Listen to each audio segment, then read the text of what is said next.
në mos gabohem edhe zëvendës kryeministri i pari më parshëm i BDI-s, pati thënë që çështjet shqiptare janë të përmbyllura dhe tash e kemi kohën të dalim në politikat e gjelbra.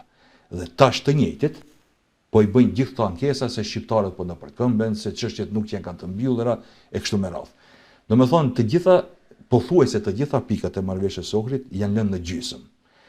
Përfaqësimi i drejtë dhe adekuat nuk është shndruar në ligj, gjë të cilën po e bëjmë tash ne.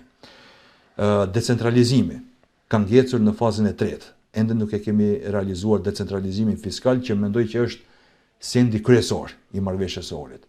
Çka nëse i ke realizuar dy faza, kur nuk e ke realizuar më kryesorën, përmes të cilës parat e taksa paguesve që do të mbledhen nuk ngelen në komunat për të zhvilluar pastaj ato komuna. Gjuhën shqipe nuk e kanë zgjidhur si duhet.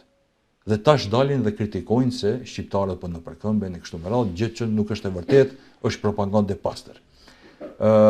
Ne po e përmbyllim një çështje historike, sa i përket marrëveshjes së Ohrit, me ligjin për përfaqësim adekuat dhe të drejtë. Domethënë prej kategorisë së mekanizmit që ka qenë balancuesi, ne po e ngrisim në kategori ligjore. Dhe thjesht çuditem gje pata mundësinë të ndëgjoj edhe profesorin universitar, i cili fatkeqësisht është pjesë e kësaj propagande, mundoheshte të na tregojë se si balancuesi më mirë e paska zgjidhur përfaqësimin adekuat dhe të drejtë.